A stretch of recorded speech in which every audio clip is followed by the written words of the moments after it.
eminent fruitologist was a joke that went somewhere it wasn't supposed to. I thought I was sending something to a friend, and I turned out to be on a message board. This was early in the years of message boards, and I said something about Paul McGraw, the eminent fruitologist, and it ended up going all over the place. So that was, I don't know where you got it from, Dr. Campbell, but that's where that came from. Let's bow our heads for just a moment. Lord, we ask that you'd come and be with us this morning as we take a few moments, as we think about the past and the present. We ask that you be with us, Lord, in thy name we ask it. Amen. The caption below a photograph in a newspaper read this: "Man sitting in a cemetery as rain falls on a sunny day." That was it. You look closely enough and you'd notice that the grass, the sod underneath of the man's chair was actually squares that had been placed there recently. It was obvious what you were looking at.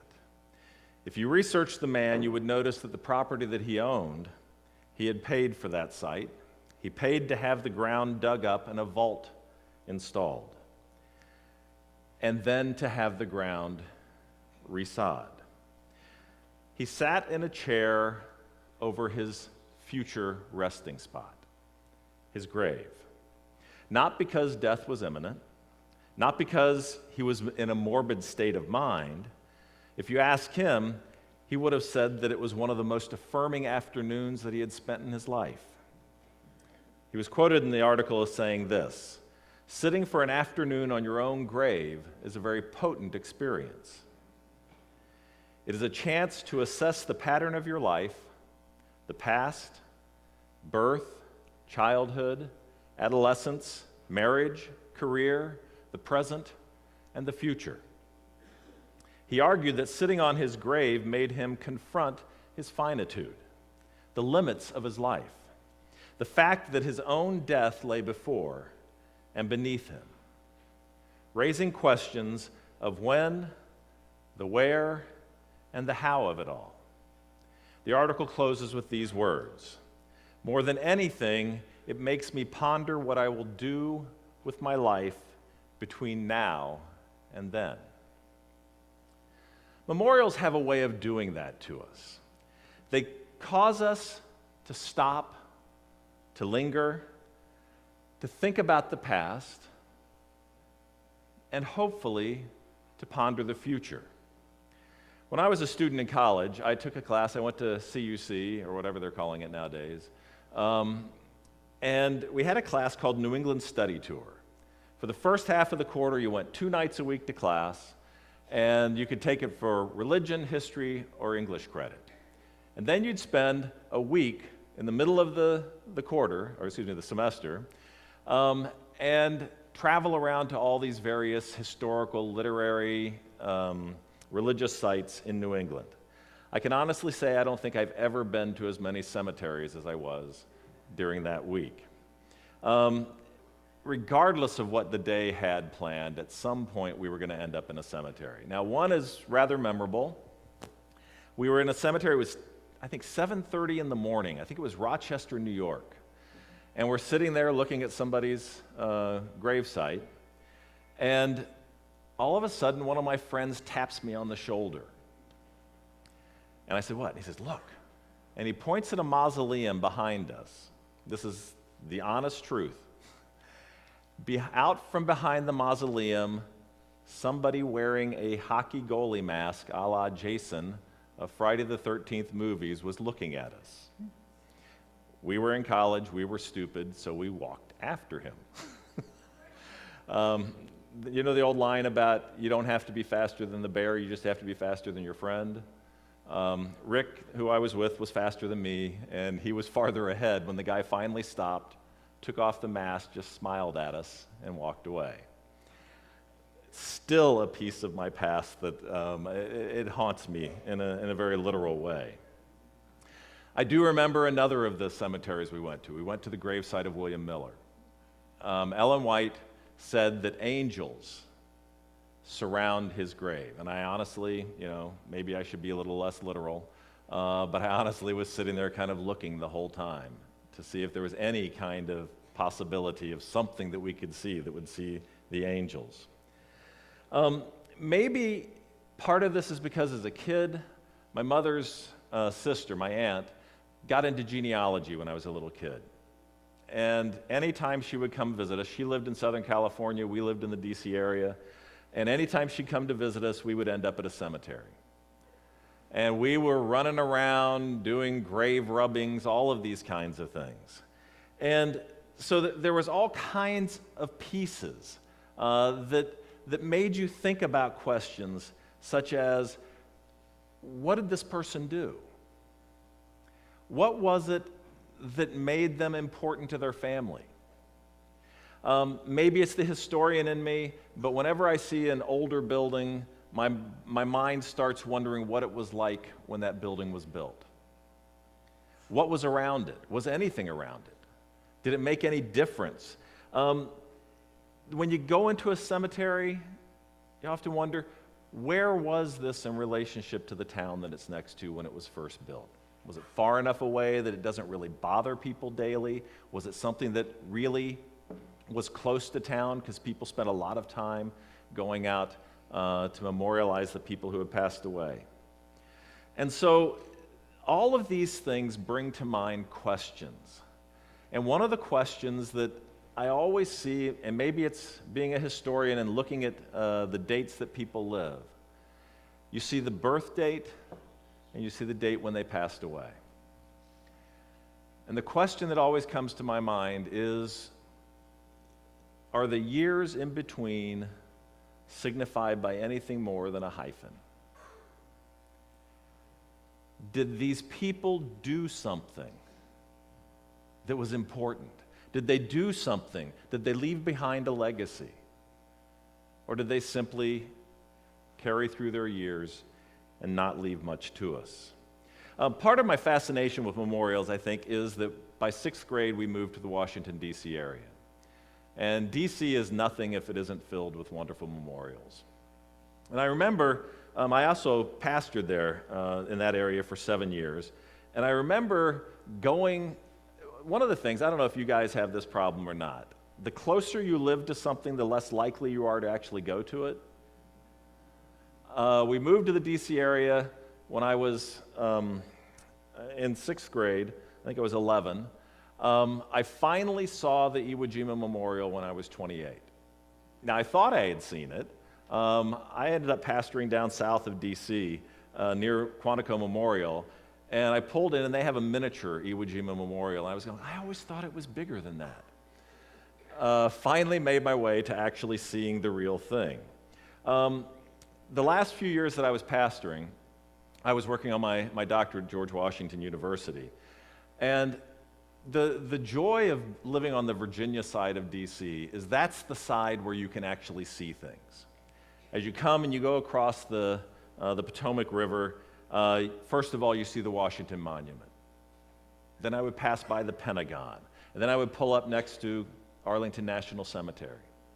For some reason, there's a circle right there where I was supposed to turn, and I would always miss my turn. I did this thing for 4 years, and at least 3 or 4 times a year I'd miss my turn. But if you turn right, you go to the Lincoln Memorial, a very iconic building. But the question that comes with this is, why do we have memorials? Memorials are rarely built for no purpose. There's a reason why we memorialize individuals or events. They are visual reminders that are usually created to jog our memory, to try and help us think about something that happened in the past. I'll never forget the weekend that I graduated at GW. They were just finishing the World War II Memorial in Washington, D.C. I don't know if any of you have been there, but it's an amazing sight.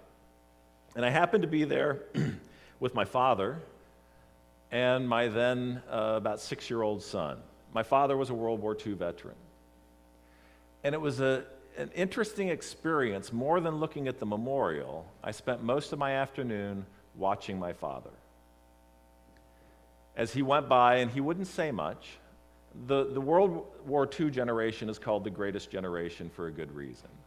They didn't spend a lot of their time telling us how amazing they were or how mistreated they were. They went and literally saved the world and went home and went to work.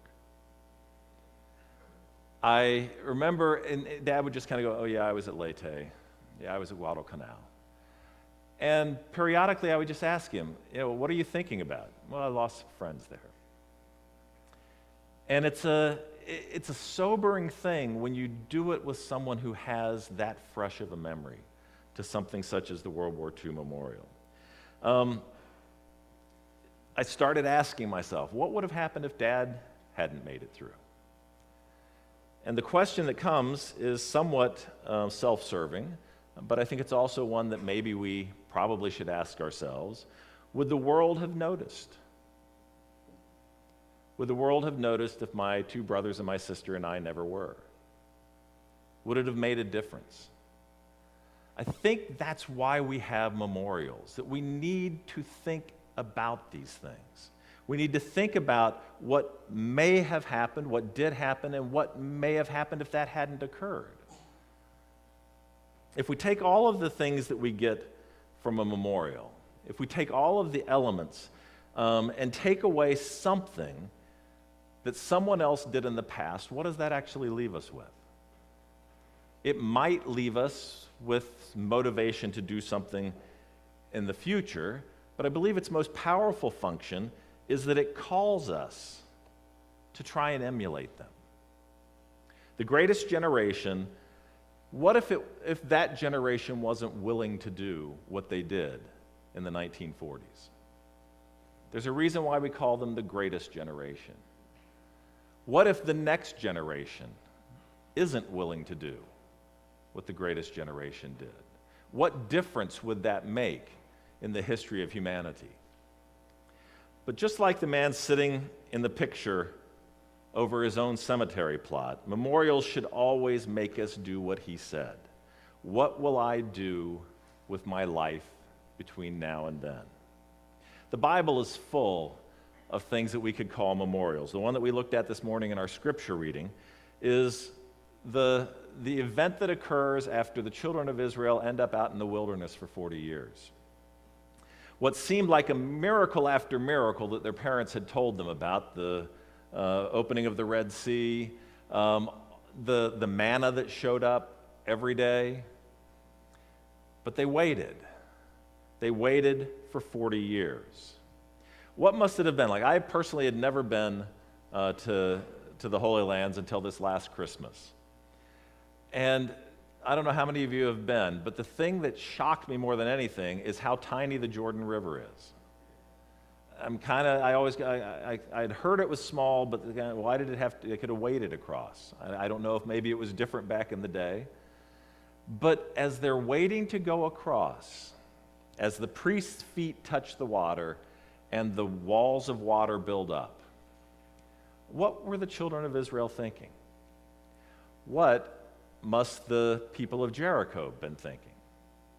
I know VeggieTales, I'm convinced VeggieTales has ruined the Bible for an entire generation of people.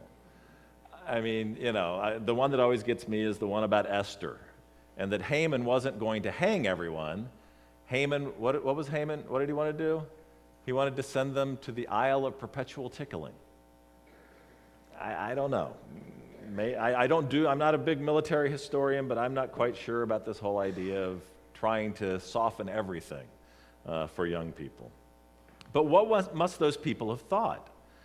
And then as they watched, and as we read in the scripture this morning, that they had people from each tribe to pick up a rock from the middle of the river. And so they're wondering, what are they going to do with these rocks? Are they going to catapult them against our city? What are they going to do? And then they turn and they start to pile them up just on the western side of the Jordan.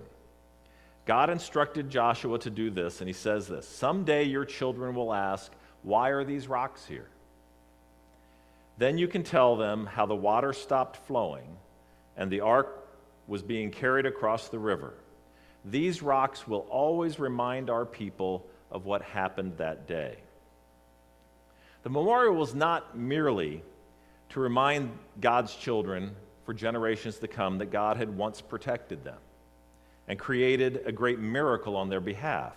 But the stones were to be a reminder that the same God who opened the Jordan, the same God who opened the Red Sea before their ancestors, was still their God, and a God who could do for them what he had done for their ancestors.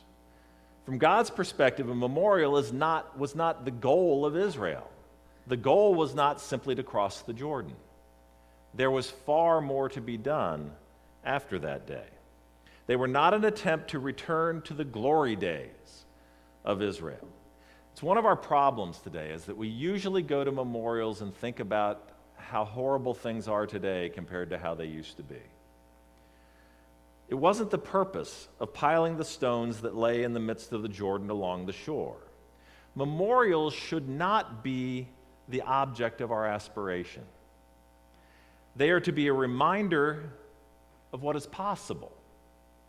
The very God who identified himself with Moses asked who he was, and he said what? What did God say when Moses asked who he was? I am that I am. Never fully understood that till I went to seminary, and one of my favorite professors at seminary, Jacques Ducan. Dr. Ducan was a little French Jew who struggled with the English language. I still remember the time that he drew something on the board. He would go like this, and that was Palestine. And somebody said, "What is that?" He says, "I learned your language. You expect me to learn how to write too?" He was great. He would say things. I'd never forget the day that a student asked a question, and he just looked at him. And then he looked at us and says, "See what happens when you do not think before you ask a question?" I never ask a question. But the one quarter that they made me take Hebrew, he taught us this one thing about that is not the past. I am that I am should literally be translated, I will be who I will be. I am not the God of your past. I am the God of your future. It is not something that we are to hold and think only about what has gone before. The God who encountered Moses in the wilderness, the God who opened the Jordan for the children of Israel, was not the God merely of their past. As much as it pains me as a historian to say, he never meant us to be confined to the past. The purpose of a memorial built after the crossing of Jordan was to remind the children of Israel that same God is with you today and will be with your children in the future. One of the challenges we face whenever we memorialize something or someone is that we begin to confine them to that past. Far too often, especially when a figure is cut down in the prime of life, we freeze them and their message to that time. We might tweak it, we might try and make it so that people of other cultures might be able to find something in it, but for the most part, we stop. We stop there and hold them to that point in time. Any memorial confined to the past soon becomes tarnished, and it loses its meaning. Only when we choose to look to the future can we ever realize the hope and the possibilities that God holds for us. When confronted by the question posed to that man sitting on his grave, his cemetery plot, what will you do with your life between now and then, is one of the reasons why we study history. Sadly, less and less people are finding it important. The problem is that we don't get the same sense of what happened. We study history not to lionize it as a summit so high that it can never be reached again.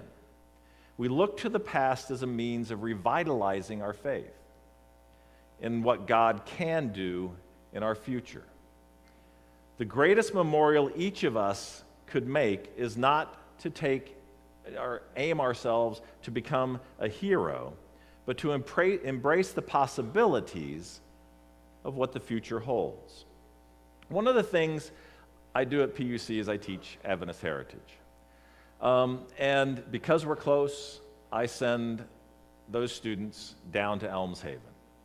Elms Haven is the place where Ellen White spent the last 15 years of her life. And most of them have been there at some point before. They were drugged there by their parents when they were little kids. They were forced to go there with a religion class in high school, and I don't want to go again. So you got to go. And I sort of make them think that I have a way of knowing whether or not they went. That's one of the joys of being teachers, trying to trick your students into thinking you know more than you do. But for many of these folks, going and visiting in the context of taking a class in the history of Adventism, they see it in a different way. They see it as less of simply a place where somebody lived that somebody tells them is important. For far too long as Adventists, we have been very comfortable with freezing the past. I was mentioning to folks the other day when I was talking over at Southwestern, I was at the Ellen White estate one time, and I was asking somebody, one of the people that was there, about something. I was reading through some correspondence between a couple of individuals, and I said, do you have any idea what he was talking about this? And he said, what year was that? I said, 1934. And he literally said this to me: I don't know anything after 1915. 1915? Who knows what happened in 1915? It's when Ellen White passed away. It's kind of an interesting thing. We have a guy who's a member of, well, he hasn't shown up recently, but he's a member of the Sabbath school class that I go to, who was born 2 months after Ellen White died. Paul Stauffer just turned 104 years old this last week. And is still perky, and luckily he stopped driving. But he was driving until about a year and a half ago. It was kind of a scary thing. It wasn't horrible, but it was just scary to know that the guy in the car in front of you was 103 years old. But we've in many ways frozen Adventism. We believe, or so we say, in progressive revelation. Do we really? We've done a really good job of making sure that no one replaces Ellen White. I make the argument, and sometimes people see it as a little bit flip, but it may be. But we like our prophets dead. I don't know how much you know about how Ellen White did things. One of my favorite stories of Ellen White is there's an elementary school just at the bottom of the hill there in Angwin.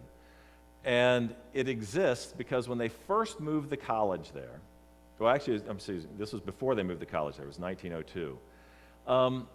Ellen White had said, a mother should be a child's only teacher until the child is 8 or 9 or 10 years old. At that time, the college was still over in Healdsburg, about 30 miles away. The hospital was there, so you had a lot of Adventists there. And so nobody was sending their kids to the local elementary school until they were 8 or 9 or 10 years old.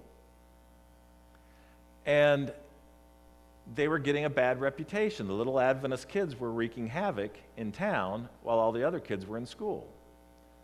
And so somebody asked Ellen White, they said, well, you know, what should we do about this? She said, well, you should start a school.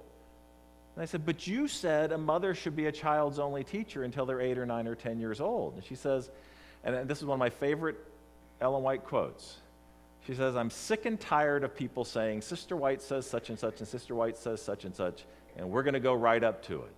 God gave you common sense and the ability to reason, and he expects you to use both.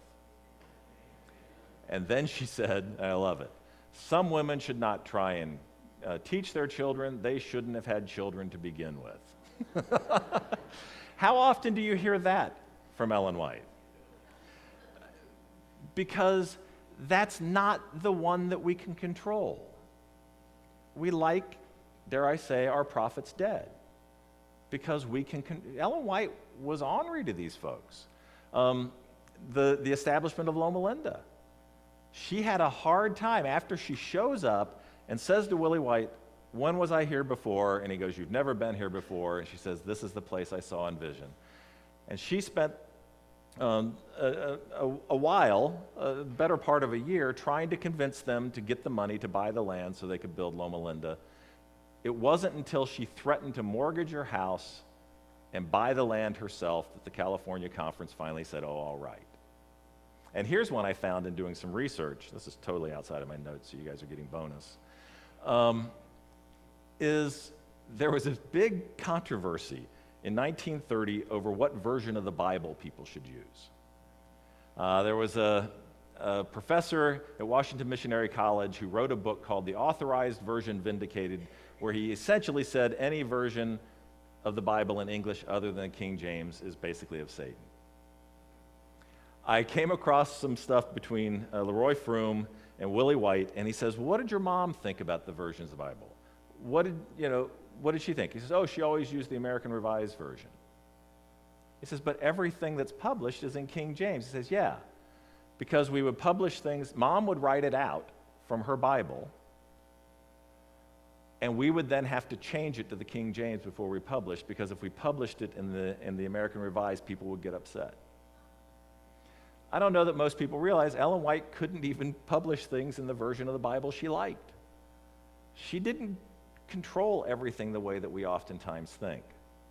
And she was a little bit more open about things than we oftentimes think. But sadly, we've done something in historiography, which is the study of the writing of history. There was a classic piece written back in the 1950s where the author talked about, in American history, what he called the Givenness of American history. Givenness is often used as we look at the foundation of our country. We were given the Declaration of Independence. We were given the Constitution. And for many folks, they believe that's it. It's done. But even the founders of our country understood that there could be changes. And so they put into the Constitution the ability to be able to amend it. It's very difficult to amend the Constitution. We've done it a grand total of 27 times, and 11 of those happened immediately. So it's not an easy thing to do, but even that says things may change and we need to be able to update. Sadly, in Adventism, we kind of have the givenness that the way it was then is the way that it always should be. Ellen White didn't believe that, but for some reason we hold her to that. So we have part of our denomination who wants to stick to everything in the past. Another thing that we do and talk about in history is the challenge of presentism.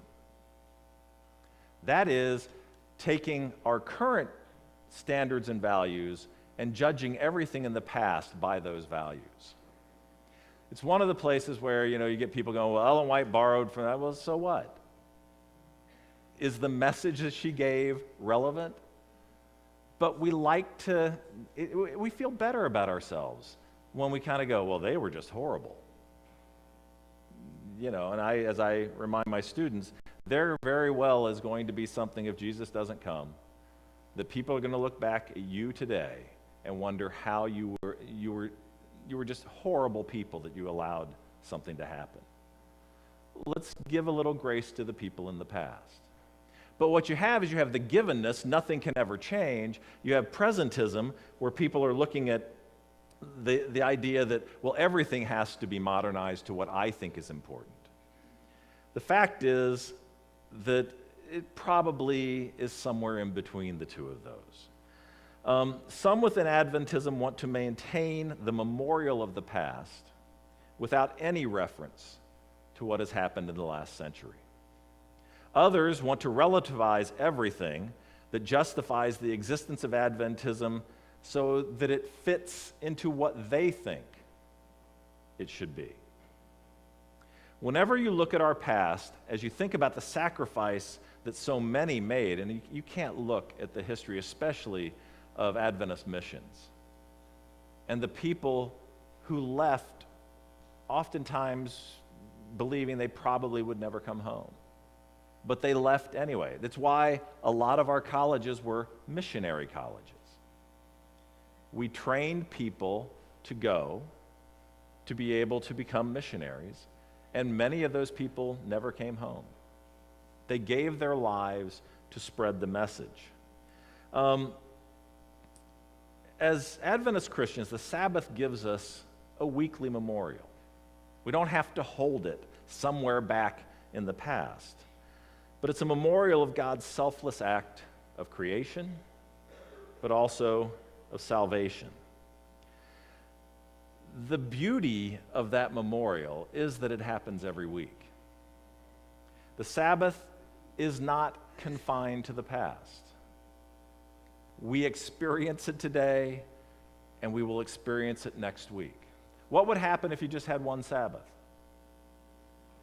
And that was it. It's what we do to many other elements. Luckily, God gave us the beauty of it coming around every week to refocus us, to recharge us. Just as the stones piled beside the Jordan River called the children of Israel not only to remember the past, but to remember that that same God would be there in the future, the memorial of the cross calls us to encounter God each and every day. When we forget the true call of a memorial, such as the cross, history tells us that some will begin to forget its true meaning and will cast it aside in an attempt to make sense of their present. It's always a problem when we try to use the past to make sense of the present. We are called to imagine what a future with God holds for us. You're called to ask yourself daily the question that every memorial tries to ask. What will I do with my life between now and then? Sabbath calls you to that. What will you do with your life this week? My prayer is that when you truly encounter the memorial of the cross, you will be compelled to move forward with God rather than holding static, visualizing the wonders of what a true life of faith holds for those who are willing to follow God every day, wherever He may lead.